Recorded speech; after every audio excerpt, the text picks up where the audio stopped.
የጀግና ጥግ ክርስቶስ ነው።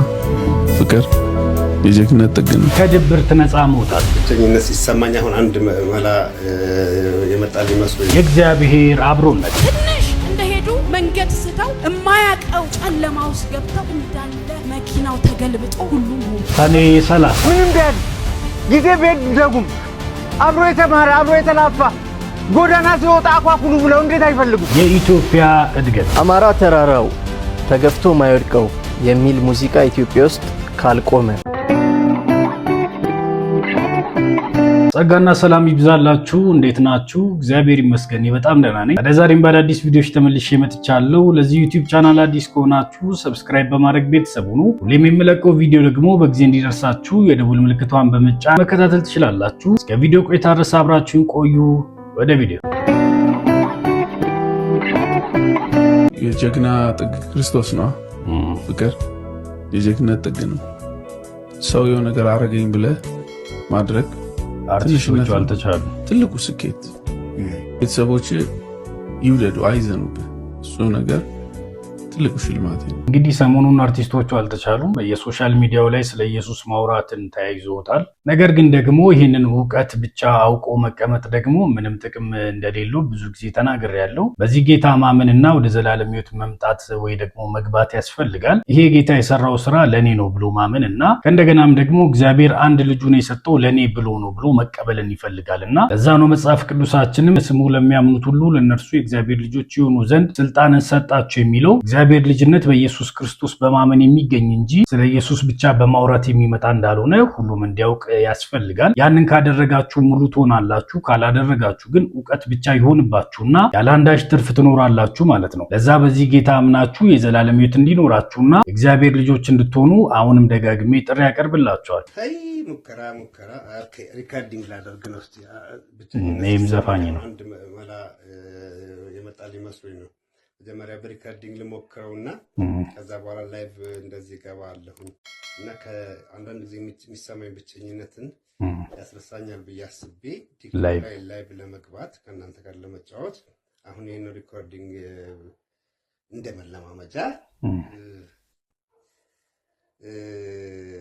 ይህን ፖስት አደርገዋለሁ። ከዛ በኋላ ምናልባት ላይቭ ገብቼ ከእናንተ ጋር መጫወት ምናምን እድል ይሰጠኛል ብዬ አስባለሁ። ከብቸኝነት መደበሪያ ይሆነኛል በሚለው ሌላ ምንም የማገኘው ትርፉም እንደሆነ ራሱ አላውቀውም። ይሄ ላይቭ መግባት ነው የሚባለውን ነገር ቆንጆ ውሳኔ ነው። ከብቸኝነት ለመዳን ላይቭ መግባትና ከኦዲየንሶች ጋር መጫወት ቆንጆ ነገር ነው። ነገር ግን እሱ ብቻ ደግሞ ከብቸኝነት ያድናል ብሎ ማሰብ ትንሽ አስቸጋሪው ነገር ነው። አያችሁ፣ ሰዎች እንኳን ከቧችሁ አንዳንድ ጊዜ ብቸኝነት ይሰማቸዋል። ምክንያቱም እንኳን ባላወቃችሁት ነገር ብቸኝነት ያጠቃቸዋል። ምናልባት ደግሞ ብቻችሁን ሆናችሁም ደግሞ ብቸኝነት ሲሰማችሁ የሚከባችሁ ሰው ያስፈልጋችሁ ይመስላችኋል። ነገር ግን ደግሞ ችግሩ ከሰው መኖርና ካለመኖር ጋር ይያያዛል ብዬ አላስብም እኔ በግሌ። ምክንያቱም ነፍስ የራሷን እረኛ ትፈልጋለች፣ ብቸኝነት ይሰማታል። አያችሁ፣ ከሰሪዋ ርቃ ስትኖር በብቸኝነት ትጠቃለች እንጂ የሆነ የሚከብ ሰው ስለጠፋ ምናምን ሳይሆን በራሱ የነፍስ እረኛን በማጣት የሚመጣ ችግር ነው ብዬ አስባለሁ። አያችሁኛ፣ ለዛ ነው የነፍሳችሁን እረኛ ጌታ ኢየሱስ ክርስቶስን የነፍሳችሁ አዳኝ አድርጋችሁ ተቀበሉትና ወደ ሕይወት ኑ የምንላችሁ አንድም ለዚህ ነው። ከብዙ ነገር ትድናላችሁ። አያችሁ፣ ከብቸኝነት በሽታ ትድናላችሁ፣ ተስፋ ከመቁረጥ ትድናላችሁ፣ ከእንደገናም ደግሞ ከአንዳንድ አላስፈላጊ ነገሮች ትርቃላችሁ። በጣም ሰዎች ቢከቧችሁ እንኳን አንዳንድ ጊዜ ይህ ነገር አይሞላም፣ እንደ ክፍተት ሆኖ ይኖራል። አያችሁ፣ ነፍሳችሁ የምትፈልገው ከጎናችሁ የሚጮህ የሆነ ግለሰብ ሳይሆን የነፍሷን እረኛና አዳኟን። ያንን ካላገኘችና ወደ ሕይወቷ ካላስገባት በፍጹም ይህ በሽታ ሊለቃችሁ አይችልም። በነገራችሁ ላይ ከእናንተ በላይ አሁን ከሰው ጋር የሚገናኝ ሰው የለም። በጣም ታዋቂ ሰዎች ናችሁ። ሰዎች ሊያገኟችሁ ይፈልጋሉ፣ ከእናንተ ጋር ጊዜ ማሳለፍ ይፈልጋሉ። ነገር ግን እነዛ ሁሉ ለእናንተ ምቾትንና ከብቸኝነት መዳንን ካልሰጧችሁ የሆነ ችግር በሕይወታችሁ አለ ማለት ነው። ለዛ ቆም ብላችሁ ብታስቡ ምን ጎሎኝ ነው እንደዚህ የሆንኩ ያለሁት ብላችሁ ብትመለከቱ እናንተ ሕዝብ የሚከተላችሁ ሰዎች እንዴት በብቸኝነት ትጠቃላችሁ? በአንድ ስልክ ጥሪ 10 ሰው መጥራት ሲችሉ እንዴት ክፍተት ይሰማችኋል? አያችሁ፣ የነፍሳችሁ ጉድለት የሰዎች አለመኖርና መኖር ሳይሆን የአዳኟ ናፍቆት። አንዳንድ ጊዜ በነገራችሁ ላይ ማወቅ ያለባችሁ ነፍስ የራሷ ጥማትና ፍላጎት እንዳላት። አያችሁ፣ ስጋችሁ እናንተን ደስ የሚያሰኘውን ነገር ይፈልጋል። ያንን ነገር ብታደርጉለትም ደስ ይለዋል። ነፍስም ደግሞ ከስጋ የተለየ ሌላ ሐሳብ አለ፣ ሁሌም አዳኙን መፈለግ። ለዛ ነው መዝሙረ ዳዊት ምዕራፍ 42 ላይ ያ በስደት ላይ ያለ ሰው ነፍሴ ተጠማች ብሎ የሚናገሩ። አያችሁ የነፍስ ፍላጎትና የነፍስ እርካታ ሌላ ነገር ነው። ከዚህኛው በስጋችን ከምናስበው ያለፈ ነገር። አንዳንድ ጊዜ ሰዎች ቢከቡን እንኳን የነፍሳችን እርካታ በዛ ነገር ውስጥ የለም። ለነፍሳችሁ ጌታዋንና እረኛዋን አገናኙትና እናንተም በሰላም ረፉ። ያ ካልሆነ ግን የትኛውንም መንገድ ብትጠቀሙ የትኛውንም ቴክኒክ ብትጨብጡና ብትለቁ ነፍሳችሁ ልትረካ አትችልም። ለምንድነው? ነፍሳችሁ የምትፈልገው ጌታዋንና አዳኛዋን ስለሆነ። ለዛ ወንድሜ ላንተ ጥሪ ያቀርብልሃለሁ። ይሄንን ጌታ የነፍስ አዳኝ አድርገህ ተቀበለውና ለዘላለም ማረፍ ጀምር። አንድ ጊዜ ሰማሁት ምሳሌ ልንገራችሁ። እንዲህ ጓደኛሞች ፍሬንዶች ተሰብስበው ይጠጣሉ፣ ይጨፍራሉ። ናይት ክለብ በጣም ይጨፍራሉ፣ ወንዶች ሴቶች ተሰብስበው። ከመካከል አንደኛው ገርል ፍሬንዱ በመሃል ስላልነበረች በቃ እሷን ደግሞ ይዘናት እንምጣና ቤት ሄደን አለ። ሌላ ደግሞ ቦታ ሄደን እንጨፍር፣ ሄደን ደግሞ እንጠጣ ተባባሉ። በጣም ሰክረዋል። መኪናቸውን እየነዱ ሲሄዱ ገርል ፍሬንዱ ደርሻለሁ ነይ ውጪ አላት። በቃ ተስተካክላ ከሷ ጋር ደግሞ ሊያሳልፍ ስትወጣ አንድ ምስኪን እግዚአብሔር አብሯት ያለ እናት አለች። ልጅ መሽቷል ስትላት ኧረ መሄድ አለብኝማ በፍጹም አለች። እሺ ልሸኝሽ ስል አይ አንቺ አሮጊት እንዳትታይባት እናቷ ምን ግቢ ስትላት እናት ቀስ ብላ ወጣች። መታ መኪና ውስጥ ስትገባ ግቢ ብሎ ወርዶ አስገባት። ስትገባ እናት እንደዚህ አለች፣ እግዚአብሔር ከእናንተ ጋር ይሁን አለች። አላት እግዚአብሔር ከእናንተ ጋር ይሁን። ኖ ቦታ የለኝም እዚህ ኋላ ፒካፕ ጀርባ እንቁላል አለ፣ እንቁላሉን ጠጋ አድርጎ ከፈለገ ይቀመጥ አለ።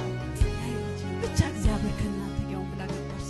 ትንሽ እንደሄዱ መንገድ ስተው የማያውቀው ጨለማ ውስጥ ገብተው እንዳለ መኪናው ተገልብጦ ሁሉም ሞቱ። በጣም ብዙ አደጋ ሰራተኞች ተገኙ። ሁሉንም ሬሳ ማውጣት ጀመሩ። በጣም በሚደንቅ ሁኔታ እንቁላሉ አንዳች አልተሰበረም። የሚገርም እንቁላል ተገልብጦ አይደለም ከእጃችሁ ተሳሳችሁ ጫሉት ይሰበራል። በባህሪ ተሰባሪ ነው። ግን ማን አለ አብሮ የተሾፈበት ከፈለገ እንቁላሉ ጋር ይቀመጥ፣ ከጀርባ አስቀምጡ ከፈለግሽ እኔ ቦታ ጠቦኛል ያለው ያ እንቁላል ግን ከፍተኛ ተራራ ላይ ወድቆ አልተሰበረም። ለምን? እግዚአብሔር አብሮት ስላለ። ምንም ውስጥ ግቢ እህቴ፣ ምንም ውስጥ ለፍ ወንድሜ፣ ብቻ እግዚአብሔር አብሮት ይሁን። ከየትኛውም ስብራት የሚያወጣ እግዚአብሔር አብሮት ይሁን። እንቁላሉ ተለቅሞ ከተቀመጠበት አልጎደለም፣ ፈቀቅ እንኳን ግልብጥ አላለም። ለምን? ጠባቂ አለ እግዚአብሔር። ተሾፎባችሁ ይሆናል አንዳንዶቻችሁ። ብቻ ያንቺ እግዚአብሔር ያንቺ እግዚአብሔር ግን እነግርሻለሁ ከሆነ ቀን ከተሰበሩ መሃል አንቺ ሳትሰበር ትወጫለሽ። ያንተ ቢዝነስ ከብዙ ቢዝነሶች መሃል ሻይን አድርጎ ይወጣል። ለምን ከተባሉ ምንጩ እግዚአብሔር ከሱ ጋር አለ። የኛ ጌታ እንዲህ ያለ ጌታ ነው። ለሚታመኑበት ተስፋ ላደረጉት የማይጥልና የማይተው ጌታ፣ ከእንደገናም ደግሞ ማዳንና ማስመለጥ የሚችል ጌታ ነው። ጌታ ስሙ ይባረክ። የአንዳንዶቻችን ልብ በጣም ጠንካራ፣ እንቸገራለን። ስንቸገር ጌታ ኢየሱስ ይቅር ያለንን ማሰብ ብቻ። እግዚአብሔር ትላልቅ ቅባት ከማይሰጣቸው ሰዎች አንዱ የይቅርታ ልባቸው በጣም ከባድ የሆኑ ሰዎችን አይታቸው ከሆነ ትልቅ አሳይመንት አይሰጣቸው። መሀል ላይ ይነክሳሉ፣ ሞተር ይነክሳል። በነገራችን ላይ የይቅርታ አቅማችሁ የምትሸከሙትን አኖይንቲንግ መጠን እንደሚወስን ታውቃላችሁ። ብዙ ይቅር የሚል ሰው ብዙ ይታመናል፣ ብዙ አደራ ይሰጠዋል። ብዙ አደራ እንዲሰጥ የምትፈልግ ከሆነ ይቅር የማይባል ሰው ይቅር በል። ምናልባት አንዳንድ ቀለል ያሉ ጉዳዮችን ይቅር ማለት አይከብዳችሁም ይሆናል። ነገር ግን ደግሞ በጣም ከባድ የተባሉትን ነገሮች ይቅር ማለት ይከብዳችኋል አይደለ? ነገር ግን ደግሞ መንፈሳዊነት እነሱንም እንኳን ጨምሮ ይቅር ማለት እንደሆነ መጽሐፍ ቅዱሳችንም ይናገራል። እንደገናም ደግሞ እግዚአብሔር በልጁ በኩል ለኛ ያደረገው ይቅርታም ደግሞ ያንን ያመላክታል። አያችሁኛ በራሳችን ሐሳብ ከእግዚአብሔር መንገድ የራቅን ሰዎችን እግዚአብሔር በአንድ ልጁ በኩል መጥቶ ይቅር እንዳለን ሁሉ እኛም ደግሞ በጣም ከባድ ነው የምንላቸውን ነገር ይቅር የማለት ግዴታ እንዳለብን ይህ የእግዚአብሔር ፍቅር ያስረዳናል። አያችሁ ይቅርታን ለመቀበል ግዴታ ይቅር ማለት እንደሚገባን መጽሐፍ ቅዱስ ይነግረናል። ያንን ነገር ካላደረግን ግን ፍጹም ወደ እግዚአብሔር መንግስት መግባትና ከእግዚአብሔር ጋር ህብረት ማድረግ እንኳን ይከብደናል። ታዲያ ይህንን ቪዲዮ የምትመለከቱ ሁላችሁም ለበደሏችሁ ሰዎች እና ላሳዘኗችሁ ሰዎች በጣም ጎርቶኛል ለምትሏቸው ሰዎች ይቅር በሏቸውና የሰላም ህይወት መኖር ጀምሩ። ዛሬ እኮ ሰኔ 30 ነው መምህር። ይህ ልጅ ጎበዝ ነው መምህር። መምህር ማነው? መምህር ማነው? መምህር ማነው? መምህር አስታወስከኝ? 7ኛ ክፍል አለቃ ከፍ ያለው ይኸው ልክ እንደ ትናንቱ ረባሾች አሉ። በደንብ ጽፌያለሁ። ይኸው ቅጣቸው። ምንም ቢያድግ ጊዜ ቤት ደጉም አብሮ የተማረ አብሮ የተላፋ ጎዳና ሲወጣ አኳኩሉ ብለው እንዴት አይፈልጉም? ነጋ አልነጋ ላሉ ነክተው ግን ባልሳሙ ልጅነት ናፈቀኝ ለዛና ቀለሙ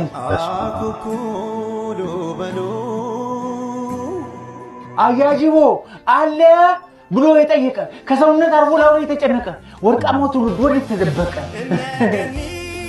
ምን አይነት ተሰጥኦ ነው? አደግና የእድሜ ጣራ ወጣ። ሳንደበቅ እንኳን በአውራ ጎዳና የሚፈልገን አጣ። አደግን፣ እድሜም ኮበለለ። ፊደል ካስቆጠርከው አባከና ብሎ የጠይቀሃለ የለም። ኤክስ አንተና ማህደር አንድ ወንበር ላይ ነበር አይደለም የምትቀመጡት? ማህደር ይቅደም። በወሊድ ምክንያት አረፈች በቀደም። እሷ በተረፈች ፈሶላት ይደም። የዋዋ ማህደር፣ ነጭናጫዋ ማህደር፣ ጎበዟ ማህደር። እሷ አታውቅም እንጂ እኔ ወዳት ነበር። በህይወት ብቻ ሳይሆን አልፋጅ ለመንገር። ምን አይነት ልጅ ነው? አንተ ግን አረጀ። ማርጀት ግን ይመቻል። አኳኩሉ ህይወት ፈላጊ ከሌለ መደበቅም እኮ በጣም ይሰለቻል። ዛሬ እኮ ሰኔ 30 ነው መምህር። ሰኔ 30 ጤነኞች ዘነጉ ያመመኝ ሳረሳ። ካርድ አትሰጠኝም? ፈርምና አጽድቀ። አንተ ያሰለፍከው በዓለም ፈተና አብዛኛው ወደቀ። በፍቅር ወደቀ፣ በሰላም ወደቀ፣ በአንድነት ወደቀ። በልቡ ያቄማል በጥርስ እየሳቀ። ብትቆጣቸውም ዛሬ አንተን አይፈሩ። ትልቅ አገር ይዘው ለጥላቻ እንጂ ለፍቅር አይሰሩ። በዚህ ከቀጠሉ ይወድቃሉ እንጂ አይዘዋወሩ። ተቆጣ፣ ተውበል፣ በርሲሳ፣ ድብድቡ ይቅር። ዛሬ እንታረቅ፣ ለሰኔ 30 እንታረቅ። ሰላሙ ሰኔ 30 ሚገርም ሰኔ 30 ምን አይነት ጥበብ ነው በእናትህ። በዘንድሮ የቲክቶክ አዋርድ ላይ ይሄ ልጅ መሸለም አለበት። የሰላም ሰባኪዎችን መሸለም አለበት። አማራ ተራራው ተገፍቶ ማይወድቀው የሚል ሙዚቃ ኢትዮጵያ ውስጥ ካልቆመ፣ በኦሮሚያ ደግሞ ስትሄድ አዱሬ ሌንጨ ሞከርት የሚል ዘፈን አለ። ድመት አንበሳ ሞከረች እንደማለት ነው። እሱ ካልቆመ፣ ወደ ትግራይ ስትሄድ እንበር ተጋዳ ላይ የሚል ሙዚቃ ካልቆመ ኢትዮጵያ ውስጥ ለውጥ ይመጣል ብለው ከማያምኑት ሰዎች መካከል አንዱ እኔ ነኝ። እኔ የሰው ተራራ አላቅም። ተገፍቶ የማይወድቅ ተራራ ክርስቶስ ኢየሱስ ብቻ ነው። አንበሳንም ለኦሮሞ የአንበሳ ስያሜንም ለኦሮሞ ይሰጠ የለም። የይሁዳ አንበሳ ተብሎ የተወደሰ ክርስቶስ ኢየሱስ ነው። የሰው ልጅ ደካማ ነው። ስለዚህ እርስ በራስ ከመቆለጳጰስ አልፈን ስለ አንዷ ስለ ታላቋ ስለ ሀያሏ ኢትዮጵያ መስፈንና ማወደስ ስንጀምር ነው ኢትዮጵያ ውስጥ ያለው ዩኒቲ ይመጣል ብዬ የማምነው። እነኚህ ነገሮች ካልቆሙ ግን ዩኒቲያችን ይመጣል ብዬ አላምንም በራሴ። ትክክለኛ መረዳትና አሁን ላለው ችግር መፍትሄ ነው ብዬ ነው የማስበው። በነገራችሁ ላይ እንዲህ ያሉ ትዕቢቶች ካልቆሙ እቺ ሀገር እንደ ሀገር ትቀጥላለች ብዬ እኔም አላስብም። አንዱ አንዱን ሲሳደብ፣ አንዱ አንዱን ሲንቀው እንደ አንድ አባት ልጆች መታየት ካልተጀመረ እዚህ ሀገር ላይ አንድነትና ፍቅር በደንብ ጎልቶ ይታያል ብዬ አላስብም። ልክ አሁን ያሲኖ እንዳለው በሰላም ሀገር ተዋደ ይቅር ተባብለ አንድ ላይ መኖር መቻል አለበት። አንዱ የወደቀውን ለማንሳት መሮጥ አለበት እንጂ የቆመውን ለመጣል መሮጥ የለበትም። ለወዳጆቻችን መልካም የሆነውን ነገር ማየት አለብን እንጂ የሚወድቁበትን ነገር ማየት የለብንም። ታዲያ ለዛሬ ይዤላችሁ የመጣሁት ቪዲዮዎች እነዚህን ይመስሉ ነበር። ቪዲዮቹ ቆንጆና አስተማሪ ከነበሩ ላይክ እና ኮሜንት ማድረጋችሁ እንዳትረሱ። ከወደዳችሁ ደግሞ ለወዳጆቻችሁ ሼር አድርጉላቸው። ቀጣይ በሌላ ቪዲዮ እስክንገናኝ ድረስ መልካም ቆይታ ይሁንላችሁ። ጌታ ኢየሱስ ዘመናችሁን ይባርክ። ተባረኩ።